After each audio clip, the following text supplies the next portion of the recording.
ఇక సిమెంటు మంట ఇవాళ నుండి సిమెంటు ధరలు పెంచబోతారట. మన రేవంత్ రెడ్డి ముఖ్యమంత్రి అటు ఇసుక ఇల్లు కట్టుకోవడానికి చిన్న చిన్న పనులకు దగ్గరున్నటువంటి వాగుల్లో వంకల్లో ఫ్రీగా ఇసుక తెచ్చుకోవడానికి పర్మిషన్లు ఇచ్చిండు. కానీ ఇక్కడ సిమెంటు ధరలు మాత్రం పెంచిండు. సిమెంటు ధరలు పెరిగినాయి, ఇసుక ఫ్రీగా తెచ్చుకోమన్నారు. ఏడికి గాడికి అంత గాడికే ముడిపెట్టిరు మళ్ళా. ఇక రూపాయలు 40 నుండి 50 పెరిగే ఛాన్స్ నేటి నుంచి అమలుకు కంపెనీలు నిర్ణయం. ఎన్నికల కోడ్ ఎండాకాలంతో మందగించినటువంటి నిర్మాణ రంగం.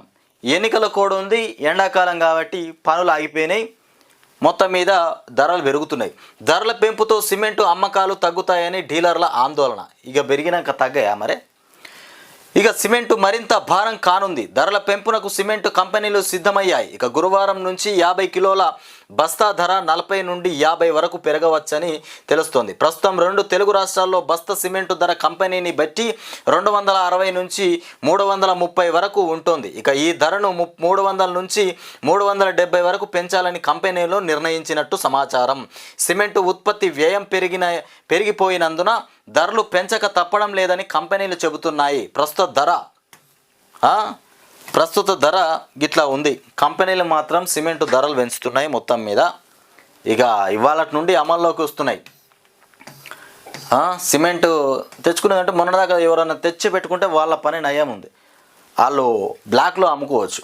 సిమెంటు కంపెనీలకు ఏమాత్రం గిట్టుబాటు కావడం లేదని ఓ స్థానిక కంపెనీ ఉన్నత అధికారి చెప్పారు. ప్రస్తుతం తెలంగాణ, ఏపీలో నెలకు సగటున 26 లక్షల టన్నుల నుంచి 27 లక్షల టన్నుల సిమెంటు వినియోగం అవుతోంది.